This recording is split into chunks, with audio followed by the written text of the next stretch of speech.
ta séance d'os biceps que tu dois absolument faire. On va analyser cette séance et voir ce qu'on peut optimiser. Alors, commencer par les tractions, si c'est vraiment un exercice que tu maîtrises, pourquoi pas. Mais la plupart des gens ont du mal à l'exécuter et vont sortir les avant-bras et les bras plus que le dos. Si c'est ton cas, je te conseillerais plus du tirage vertical avec une charge légère pour t'appliquer sur l'exécution. Ce deuxième exercice va travailler les mêmes muscles de façon assez similaire. Ça revient presque à faire 8 séries du même exercice. Pas ce qu'il y a de plus optimal. Ça aurait été intéressant de faire un exercice qui met l'accent sur les lombaires ou les trapèzes. Je sais pas si on se reverra, donc pense t'abonner pour ne pas rater les prochaines analyses. Ajouter un troisième exercice pour le grand dorsal, c'est pas forcément ce que je t'aurais recommandé. L'avantage par rapport aux deux autres, c'est que les bras et les avant-bras sont beaucoup moins recrutés. Ça peut donc être un bon exercice à mettre en début de séance si t'as du mal à ressentir ton grand dorsal. Très bon exercice pour travailler l'épaisseur du dos.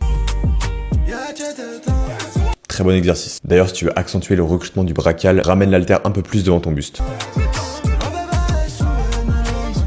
Et pour finir, sûrement mon exercice biceps préféré. En faisant incliner, t'as un bon étirement, ce qui est vraiment bien pour l'hypertrophie. Pense juste à bien garder tes coudes fixes et les paumes de main vers le ciel. Au final, à part le fait qu'on a beaucoup de volume sur les grands dorsaux et peu sur les trapèzes et les lombaires, ça reste une séance plutôt pertinente. Je te conseillerais juste d'enlever les tractions et de commencer par le pullover si t'as du mal à ressentir tes dorsaux sur les exercices de tirage. Si tu veux plus d'analyses dans ce genre, j'en publie tous les jours sur mon compte. Pense t'abonner pour pas les rater.